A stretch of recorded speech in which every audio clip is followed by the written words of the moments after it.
Assalamualaikum warahmatullahi wabarakatuh. Nama saya Tiara Febrianti, NIM C1B021021, mata kuliah pengantar akuntansi, dosen pengampu Bapak Wirmi Eka Putra. Di sini saya akan menyampaikan materi minggu ke-7, yaitu penyusunan laporan keuangan untuk perusahaan jasa. Laporan keuangan adalah laporan yang memberikan rincian informasi keuangan perusahaan termasuk aset, kewajiban, ekuitas, pendapatan dan beban, kontribusi, pemegang saham, arus kas, dan informasi terkait lainnya selama periode waktu tertentu. Berdasarkan standar akuntansi keuangan, terdapat 5 jenis laporan keuangan. Yang pertama, laporan laba rugi. Laporan laba rugi adalah salah satu laporan keuangan suatu perusahaan yang melaporkan 3 informasi keuangan utama dalam periode waktu tertentu, yaitu pendapatan, pengeluaran, dan laba atau rugi. 2. Neraca. Neraca kadang-kadang disebut laporan posisi keuangan.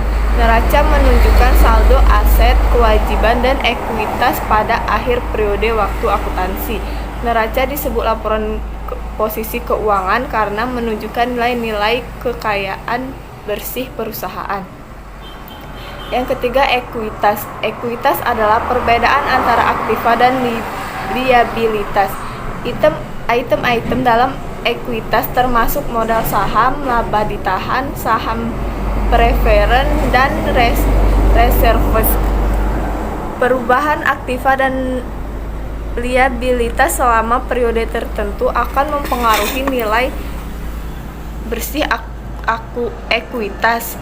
Anda dapat menghitung nilai bersih ekuitas suatu perusahaan dengan menghilangkan liabilitas dari aset. Yang keempat, laporan arus kas. Laporan arus kas adalah salah satu laporan keuangan yang menunjukkan pergerakan kas perusahaan selama periode tertentu.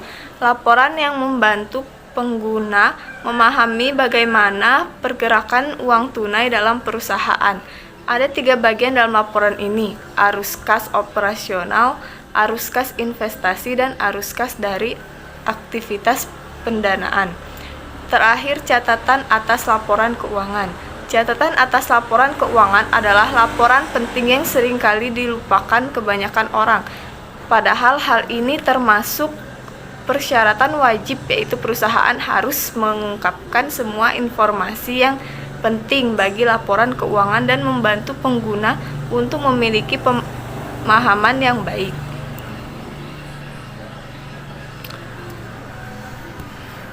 Nah, penyusunan laporan keuangan perusahaan.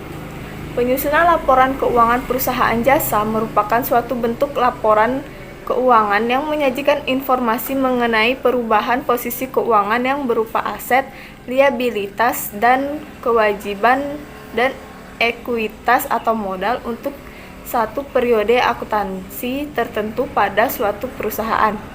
Cara menyusun laporan keuangan perusahaan jasa. Berikut ini langkah-langkah yang harus dilakukan dalam menyusun laporan keuangan. Yang pertama, menyusun laporan laba rugi. Laporan keuangan yang harus disusun pertama kali adalah laporan laba rugi. Laporan laba rugi memiliki 3 komponen, yaitu komponen pendapatan jasa, biaya, dan laba atau rugi.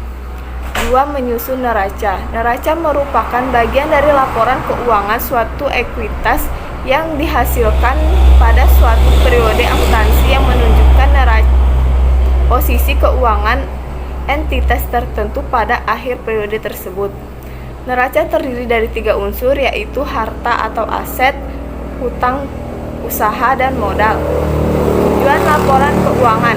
Menurut standar akuntansi keuangan, tujuan laporan keuangan adalah menyediakan informasi yang menyangkut posisi keuangan, kinerja, serta perubahan posisi keuangan suatu perusahaan yang bermanfaat bagi sejumlah besar pemakai dan pengambilan keputusan. Laporan keuangan yang disusun untuk tujuan ini memenuhi kebutuhan bersama sebagian besar pemakai. Jurnal pembalik merupakan jurnal yang membalikkan transaksi yang telah dilakukan di jurnal penyesuaian. Tujuan jurnal pembalik adalah untuk memudahkan pekerjaan akuntansi pada periode berikutnya atau menghemat waktu. Adapun fungsi dibuatnya antara lain untuk 1. Mempermudahkan pencatatan transaksi pada awal periode akuntansi yang baru, terutama yang berhubungan dengan ayat jurnal penyesuaian. 2. Menyederhanakan penyusunan jurnal pada periode akuntansi berikutnya. Jurnal pembalik dapat memberikan manfaat bila perusahaan membuat ayat jurnal yang jumlahnya banyak. 3. Meminimalkan kesalahan atau kekeliruan yang mungkin bisa terjadi, seperti menghindari pengakuan biaya atau pendapatan yang double karena penyusunan ayat jurnal penyesuaian. Beberapa akun jurnal penyesuaian yang membutuhkan jurnal pembalik antara lain: 1. Beban yang masih harus dibayar. Beban yang masih harus dikeluarkan atau dibayar oleh perusahaan pada akhir periode akuntansi sehingga beban tersebut masih akan berlanjut pada periode akuntansi berikutnya. Beban yang dibayar di muka atau jika tercatat sebagai beban adalah beban yang sudah dibayarkan namun belum dicatat sebagai beban pada periode tersebut. Beban dibayar di muka ini biasanya terjadi jika perusahaan membayar biaya transaksi dari pengeluaran perusahaan untuk periode tertentu. 3. Pendapatan yang masih akan diterima. Pendapatan yang masih akan diterima adalah pendapatan yang sudah terjadi namun karena beberapa alasan belum diakui sebagai pendapatan perusahaan. 4. Pendapatan yang diterima di muka